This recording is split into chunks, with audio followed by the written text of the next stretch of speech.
fill in for someone បាទ fill in for someone មានន័យថាជំនួសការងារឲ្យនរណាម្នាក់ជំនួសកន្លែងការងារគេមានន័យថាការងារគឺត្រូវធ្វើបន្តអត់អាចឈប់បានអញ្ចឹងបើបុគ្គលម្នាក់ឈប់សុំច្បាប់ត្រូវតែមានអ្នកមួយទៀតមកជំនួសអញ្ចឹងយើងនិយាយ fill in for someone ឧទាហរណ៍មក while I was away from the store my brother filled in for me while I was away from the store my brother filled in for me ពេលដែលខ្ញុំនៅឆ្ងាយពីហាងបាទខ្ញុំអត់នៅហាងលក់ទំនិញរបស់ខ្ញុំហ្នឹងបងប្រុសរបស់ខ្ញុំជំនួសការងាររបស់ខ្ញុំ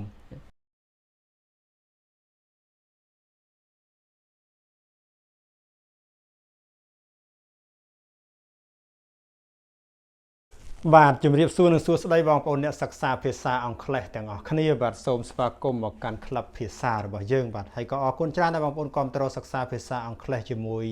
វីដេអូរបស់ក្លឹបភាសាជារៀងរហូតមកផងដែរបាទហើយបងប្អូនដែលទៅឃើញវីដេអូរបស់យើងថ្មីបាទសូមកុំភ្លេចជួយ like ជួយ share និងជួយចុច subscribe នៅ YouTube Channel របស់យើងផងដើម្បីលើកទឹកចិត្តដល់ក្រុមអ្នកផលិតរបស់យើងផងដែរបាទអូខេអរគុណច្រើនពីក្លឹបភាសាថ្ងៃនេះបាទមេរៀនរបស់យើងគឺយើងទៅសិក្សានៅ clear ភាសាអង់គ្លេសសំខាន់ប្រចាំថ្ងៃយើងហៅភាសាអង់គ្លេស important daily English phrases ថា clear នឹងវាសំខាន់ប៉ុណ្ណាហេតុអ្វីបានយើងចាំបាច់ត្រូវចេះអញ្ចឹងដើម្បីកុំឲ្យខាត់ពេកយើងចូលទៅមើលទាំងអស់គ្នាបាទអូខេ clear ដូចជារបៀបនេះជាដើមបាទអូខេពាក្យខ្មែរយើងនិយាយថាងាយដូចបកចេកភាសាអង់គ្លេសគេនិយាយថាម៉េចអង់គ្លេសគេនិយាយថា as easy as a pie បាទ as easy as pie or as easy as a pie ថាងាយដូចបកចេកងាយដូចនំផាយបាទថានំផាយឬក៏ថាផ្លែប៉ោមមួយចំណិតក៏បានបាទផាយនេះគឺសំដៅដល់នំមកឈ្មោះនំផាយឬក៏ចំណិតផ្លែប៉ោមបាទន័យថារបស់ដែលគេញ៉ាំគឺដាក់ចូលក្នុងមាត់បានយ៉ាងងាយខ្មែរយើងនិយាយថាងាយដូចបកចេកបាទអញ្ចឹង clear ប្រភេទនេះជា clear ដែលយើងត្រូវសិក្សាអញ្ចឹងចាប់ផ្ដើមពីនេះទៅបាទ as easy as a pie បាទតែងាយដូចបកចេកហ្នឹងបាទអូខេយើងមកឧទាហរណ៍មក he said it is a difficult problem but I don't agree it seems as easy as pie to me បាទ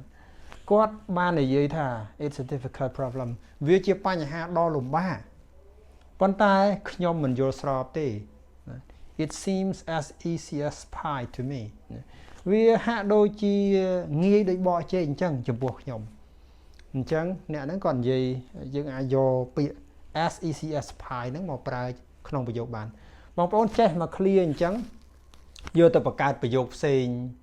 មួយទៀតមកអាចថាខាងដើមមិនចាំបាច់វែងដូចនេះក៏បានក៏ប៉ុន្តែធ្វើម៉េចឲ្យតែមាន clear ដែលប្រតិគ្នានិយាយភាគច្រើនពាក្យ as easy as pie នេះគឺយកទៅប្រើក្នុងការនិយាយឆ្លើយឆ្លងជា clear ឆ្លើយឆ្លងទៅបានអូខេ as easy as pie clear ទី1បាទងាយទៅបកចេកអូខេ clear ទី2 be sick and tired of បាទ be sick and tired of ភាគច្រើនគឺ be នេះគឺកិរិយាសព្ទ to be ចេញមក am is are ចឹងទៅបាទមានន័យថាខ្ញុំស្អប់ឬខ្ញុំធុញនឹងស្អប់ណាធុញចង់ងាប់ហើយធុញនឹងរបស់របរអ្វីមួយឬក៏ម្ហូបអាហារអីមួយក៏បានបាទអូខេឧទាហរណ៍ I'm sick and tired of doing nothing but work let's go out tonight and have fun បាទ I'm sick and tired of doing nothing but work ខ្ញុំធុញ I'm sick and tired of ខ្ញុំធុញនឹងដែលមិនធ្វើអ្វីសោះ doing nothing ខ្ញុំធុញនឹងដែលមិនធ្វើអ្វីសោះក្រៅពីធ្វើការ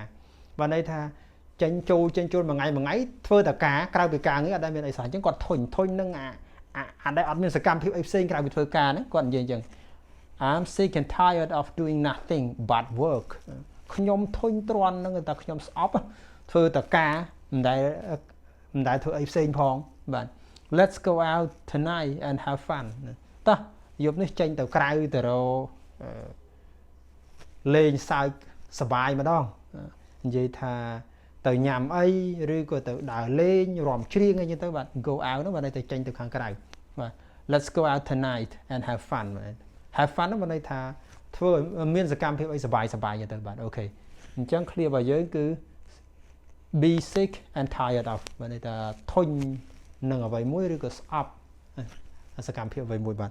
ok clear tí bay cứ bend over backward bạn bend over backward này vào phía bend và này thà bót luôn tàu cào mà tầm hứng anh đang bảo bạ này vào cái phía diêm khăn nè và này là phía diêm khăn men tên bảo bạ men tên có một cái chùm nét thôi vậy bạn chẳng việc khai là bend over backward và đây là chia diêm chùm nét opposite bạn ok ưu thế he bent over backward to please his new wife but she never seemed satisfied គាត់ព្យាយាមខ្លាំងណាស់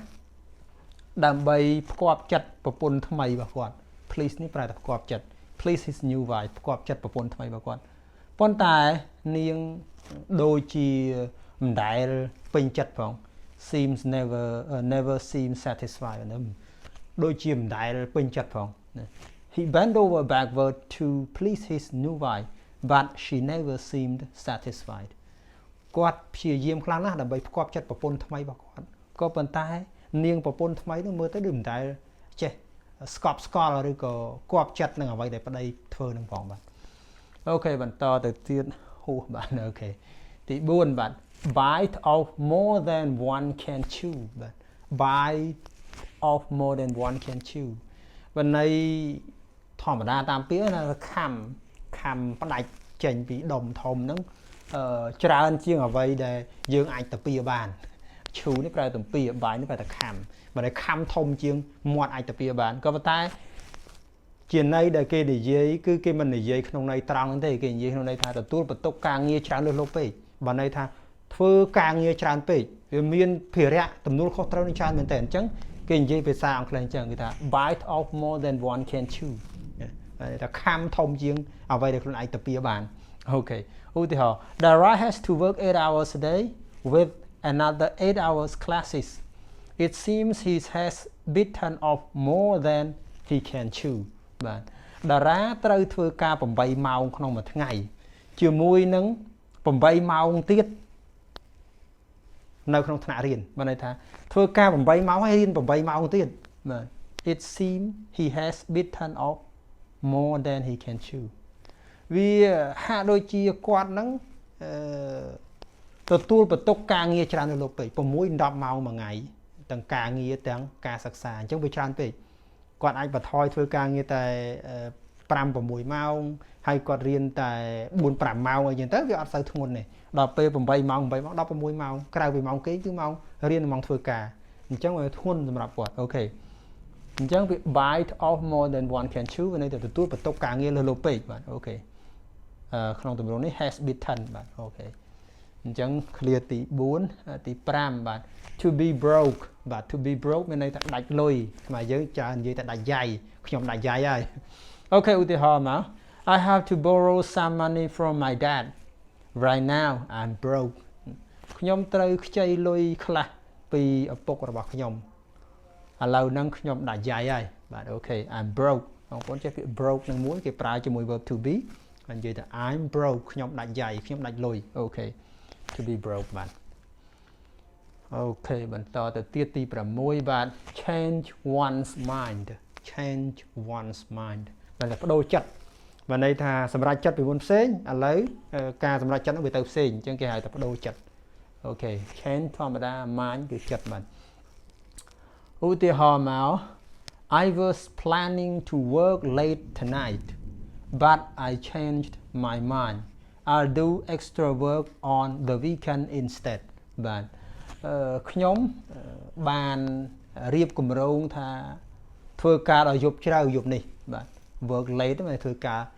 ដល់យប់ជ្រៅ tonight បាទ but I changed my mind ប៉ុន្តែខ្ញុំបានបដូរចិត្តហើយខ្ញុំបដូរចិត្តរបស់ខ្ញុំហើយ I'll do extra work on the weekend instead ខ្ញុំនឹងធ្វើការងារបន្ថែមនៅចុងសប្តាហ៍ជំនួសវិញអញ្ចឹងបើន័យគាត់ថាបើធ្វើយប់ជ្រៅពេកខូចសុខភាពអញ្ចឹងគាត់សុខចិត្តអត់សម្រាកចុងសប្តាហ៍ធ្វើការជំនួសអញ្ចឹងការបដូរចិត្តរបស់គាត់ពីការធ្វើការយប់ជ្រៅមកធ្វើការចុងសប្តាហ៍ជំនួសវិញបាទអូខេ change my mind បាទ change one's mind បដូរចិត្តអានេះបដូរចិត្តរបស់ខ្ញុំបើគាត់បដូរចិត្ត change his mind និយាយទៅ your mind និយាយទៅបាទអូខេបន្តទៅទៀតគឺ cut it out ហ្នឹងទៅបើយើងនិយាយតាមពាក្យធម្មតាកាត់វាចោលទៅតែន័យរបស់វាគឺបញ្ឈប់វាទៅសម្រាប់សម្ដៅដល់រឿងមិនល្អ សកម្មភាពឬក៏អ្វីដែលវាមិនល្អប៉ះពាល់ដល់គេយើងអាចនិយាយថា cut it out កាត់វាចោលទៅឬក៏ថាបញ្ឈប់វាទៅឈប់ធ្វើវាទៅបាទអូខេយើងមកឧទាហរណ៍មក that noise is really annoying cut it out បាទសំឡេងនោះវារំខានខ្លាំងណាស់ឈប់វាទៅបើន័យថាគាត់ស្វានឬក៏គាត់អាយប្រើម៉ាស៊ីនឬសំឡេងខ្លាំងខានគេម៉ោងគេសម្រាប់អញ្ចឹងគេប្រាប់ថាឈប់ទៅបាទ cut it out បាទអូខេបន្តទៀតគឺពាក្យ drop someone a line បាទ drop someone a line បាទបើយើងនិយាយថាទម្លាក់ឲ្យនរណាម្នាក់នៅ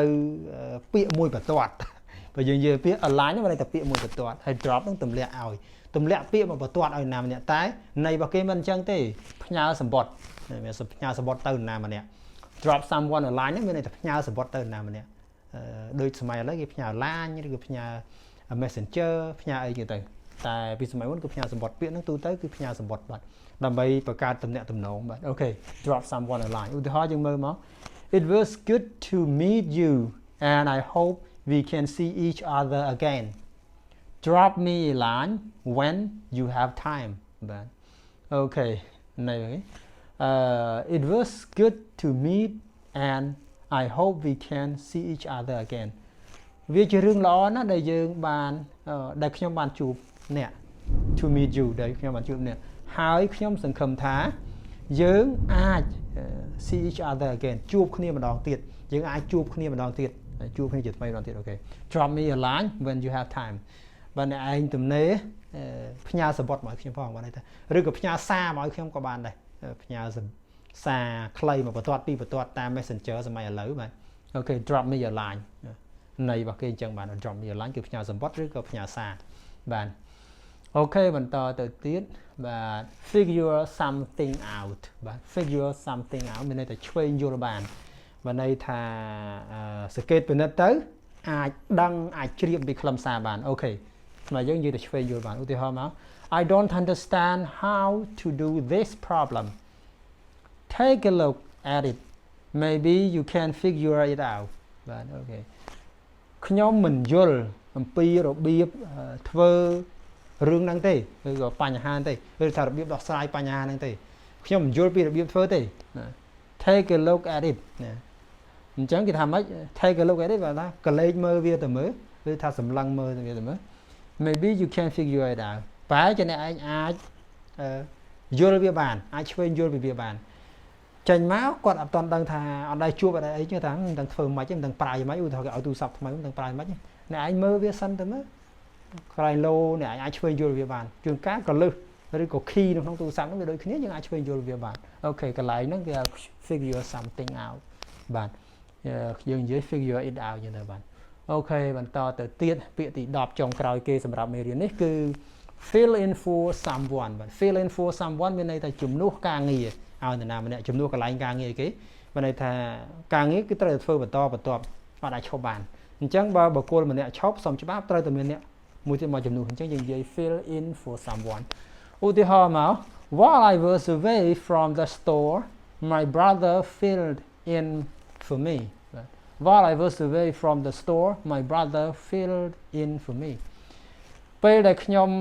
នៅឆ្ងាយពីហាងបាទខ្ញុំអត់នៅហាងលក់ទំនិញរបស់ខ្ញុំហ្នឹង